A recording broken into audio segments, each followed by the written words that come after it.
It's something that you've applied in a couple of different ways as a coach. It's not just coaching the team, but you've brought an assistant coach in. You're also seeking advice and tips and techniques from others within the club.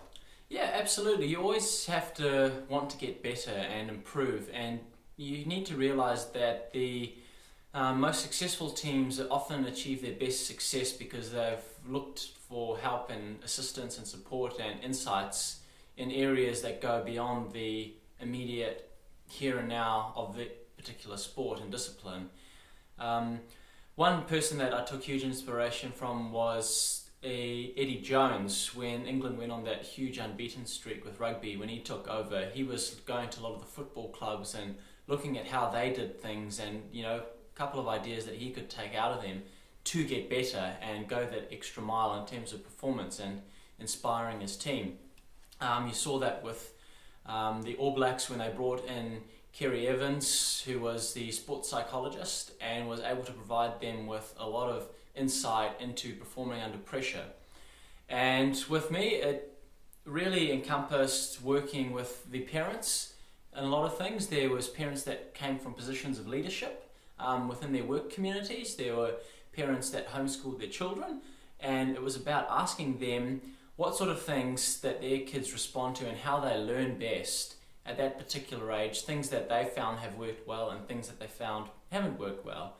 For the parents that are in leadership positions, asking them, how does your work environment operate, and what are some of the things that you found that have worked very well across the age brackets?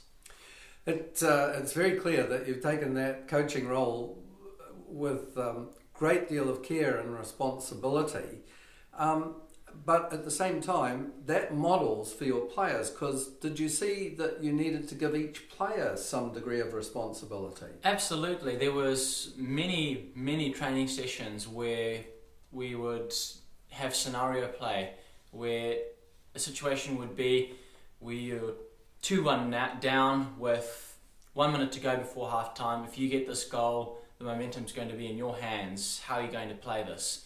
And the kids would give a response, and you would let them play the situation out depending on what they saw. Other situations would be you are 1-0 up with 2 minutes to go. The team has been attacking you ruthlessly, and you are managing to hold out, and this is going to continue.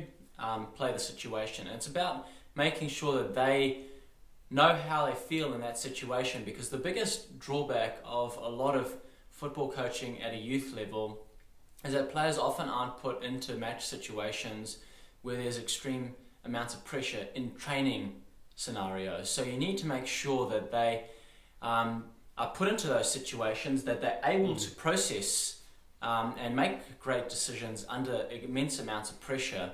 And if something goes wrong, getting them to give feedback on how to correct it for next time.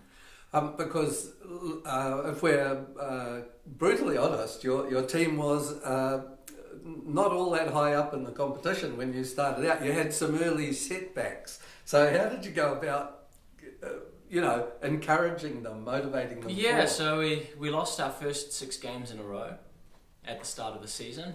It was an incredibly challenging time as a coach, probably more so for the parents and the players, and also for Sam, the assistant coach, because it was something that quite a lot of these players had come from. There was 6 players in our team who had come from environments where there was not a winning culture. The culture was very much one of losing, and it was about developing a plan of attack so that it wouldn't remain that way the whole time, that at some point the season would turn around.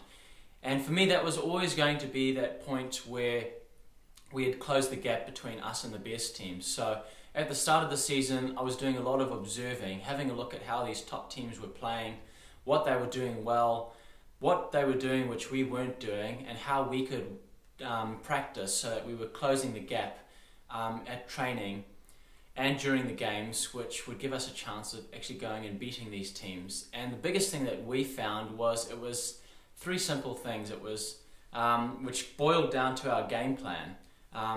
We needed to get better at communicating. We needed to get better at not dying in the tackle, just holding the player up, jockeying. We needed to play it wide and play it through and do it right, because very often when you're under pressure situations, your decision-making time is dramatically reduced, and it's not so much about doing things quickly or sending a big kick downfield. It's about doing it right, and that's the big thing we always emphasize in training, that you must do it right in training all the time. Don't worry about doing it fast, because if you do it right now, you're more likely to do it right in the game on Saturday.